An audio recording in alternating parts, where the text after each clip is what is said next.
The second noble truth. The noble truth of the origin of suffering. What, now, is the noble truth of the origin of suffering? It is craving, which gives rise to fresh rebirth, and, bound up with pleasure and lust, now here, now there, finds ever fresh delight. The threefold craving.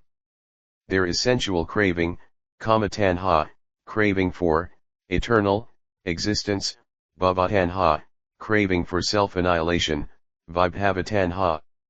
Sensual craving, kama-tanha, is the desire for the enjoyment of the five sense objects.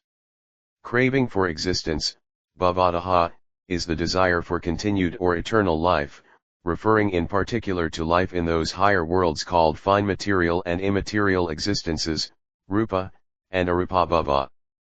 It is closely connected with the so-called eternity belief, bhava or sasatadaihi. The belief in an absolute, eternal self persisting independently of our body. Craving for self-annihilation, for non-existence, vibhava-tanha, is the outcome of the belief in annihilation, vibhava or akadadaihi, the delusive materialistic notion of a more or less real self which is annihilated at death, and which does not stand in any causal relation with the time before death and the time after death. The origin of craving. But where does this craving arise and take root? Wherever in the world there are delightful and pleasurable things, there this craving arises and takes root.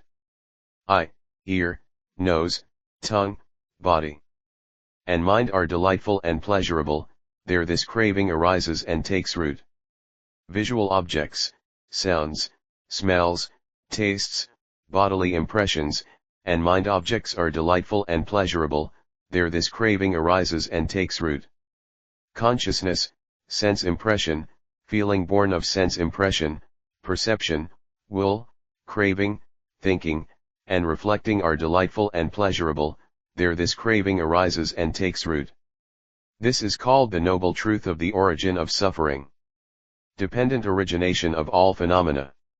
If, when perceiving a visual object, sound, odor, taste, bodily impression, or mental object, the object is pleasant, one is attracted, and if the object is unpleasant, one is repelled.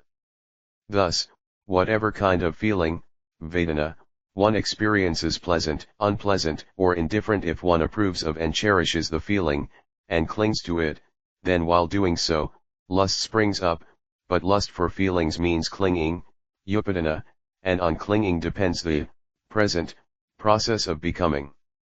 On the process of becoming, bhava, here kamabhava, karma process, depends, future, birth, jati, and dependent on birth are decay and death, sorrow, lamentation, pain, grief, and despair. Thus arises this whole mass of suffering. Karma. The second noble truth serves also to explain the causes of the seeming injustices in nature, by teaching that nothing in the world can come into existence without reason or cause, and that not only our latent tendencies, but our whole destiny, all weal and woe, result from causes which we have to seek partly in this life, partly in former states of existence. These causes are the life-affirming activities, kama, karma, produced by body, speech, and mind. Hence it is this threefold action that determines the character and destiny of all beings.